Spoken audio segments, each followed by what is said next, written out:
It works so perfectly. Alright, perfect.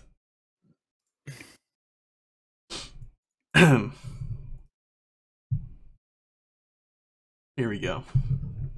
Warning, this gets dark very quickly. You have been warned. Freak. Boy. Good for nothing. That was all he heard in his life. It sounds like me. Harry James Potter was a peculiar 9-year-old with messy jet black hair that covered a lightning bolt scar on his forehead, and he had emerald green eyes. He wore a baggy sweatshirt, jeans, and taped glasses. For as long as he remembered, he was called all those things and more.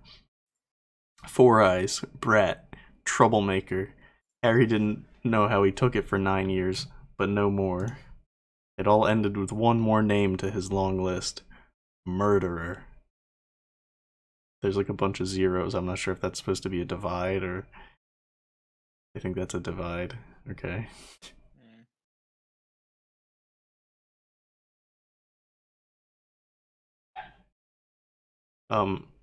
What's up, Doc? Um, if you're asking about Melee, I just finished playing, but The real melee's just started. but now we're reading Harry Potter creepypastas. Um, sorry to disappoint you.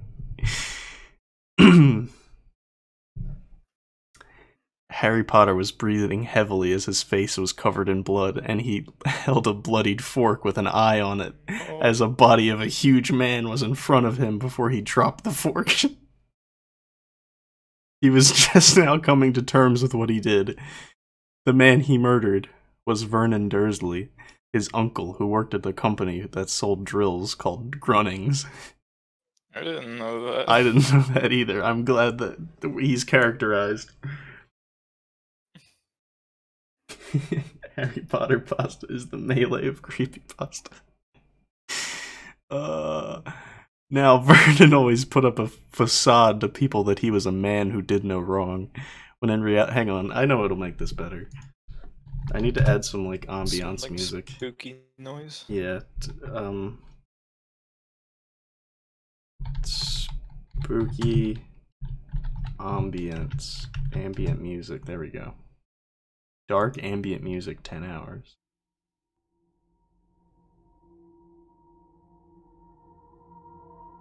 That's good.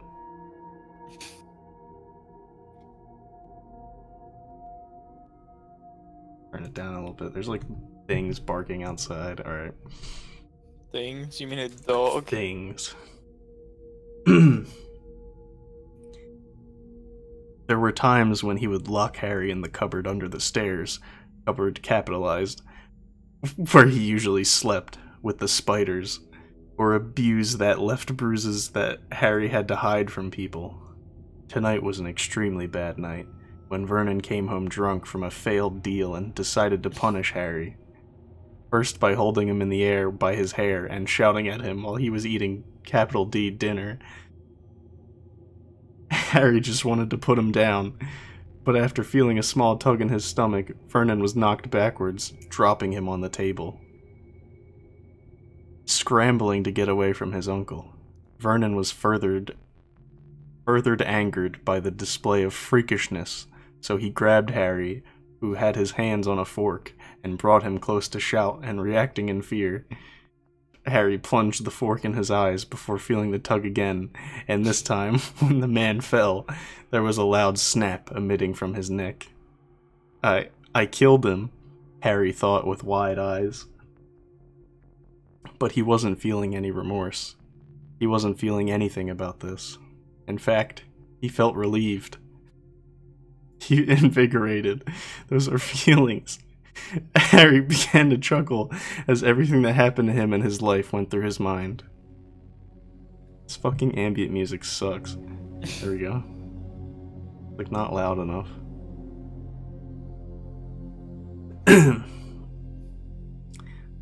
All the punishments that he got, the pain he received, physical pain from his family, mental pain from not having friends.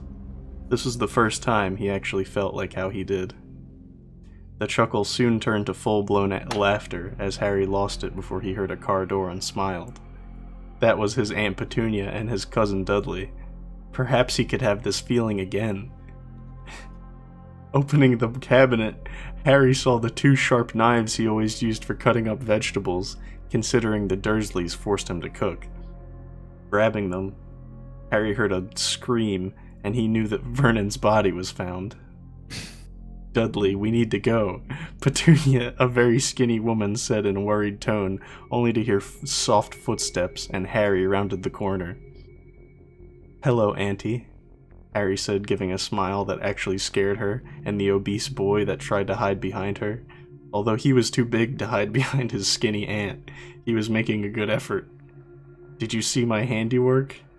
You did that to Dad?" Dudley asked in shock, with a sick look on his face. "How dare you," Petunia said, taking a step back in fear, as Harry began walking closer. "We housed you, fed you, gave you your clothes, and this is how you thank us?" "Thank you?" Harry glared, gripping the knife. "For what? The beatings? The taunting? The housework you forced me to do while you laid about?" With each word he spoke, cold filled the air as the lights he passed shattered with an unknown force. "How about I show you how thankful I really am?" Harry said before turning to Dudley. "You'll be next, cuz." Oh, Harry Potter would not say that. Harry Potter's a fucking gangster, dude. "Dudley, get out of here," Petunia ordered as Dudley took off running. Although with how big he was, it looked more like waddling instead. This author doesn't really like Dudley. Yeah, he fucking hates Dudley.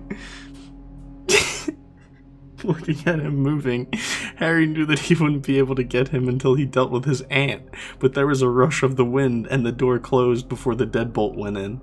"Well, hello." Harry's grin returned as he figured out who did that. He did that. Okay. "Mum, the door's locked," Dudley wailed, trying to open it. Petunia barely had time to react as Harry ran forward, stabbing the knife into her leg, causing her to cry out in pain. "What's the matter?" Harry asked with a laugh. "Don't you want to know how thankful I am?" With that he stabbed her other leg, causing Petunia to fall over, and he slit her throat as Dudley watched in horror. Turning from Petunia to his cousin, Harry smiled. "Boo." Dudley screamed and ran to the right into the living room.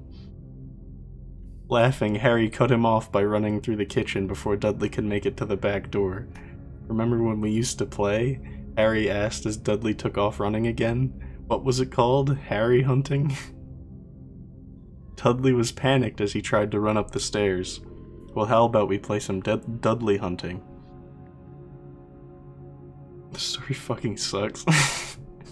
Harry asked, walking after Dudley as the boy made it up the stairs. Like school shooters and stuff. You already have a head start. Dudley made it to the bathroom where he locked the door and backed away as Harry's footsteps got closer. The doorknob rattled as Harry chuckled. "Ah yes, the safe zone," Harry said with a shake of his head. "It always worked for me, so why not for you?" It was a few tense minutes before Dudley didn't hear anything, but then he heard something break the door. There you go. Harry walked down the stairs where a liquid trail was leading from the front door to the bathroom where an oil lamp was in pieces, and as he pulled out a thing of matches that Vernon kept in his pocket for a fag. "And you thought you were safe in there." Is this person British? Did he actually just call a cigarette a fag? I guess. What year was this written in? Yesterday. 2015. Close to yesterday. Striking the match, Harry tossed it in the on the liquid as a fire quickly spread throughout the house as the two bodies began to burn, and after a while, there's like no fucking commas in the story. After a while, Harry could hear Dudley screaming in terror as he smelt the smoke. With that done, Harry pocketed the matchsticks as he held the knives as he walked away from the now burning house. "Oh, that was fun," Harry said, making it a block away when he heard screams of the neighbors at seeing the house. But he had an empty feeling now. Then Harry grinned. Who cares, because he was free now. Giving a laugh, Harry left as a loud pop filled the air near Privet Drive, showing an aged man in robes with long silver beard heading toward the burning house. To be continued. Damn, I can't wait. That was the fucking worst thing I think I've ever read. Oh my god.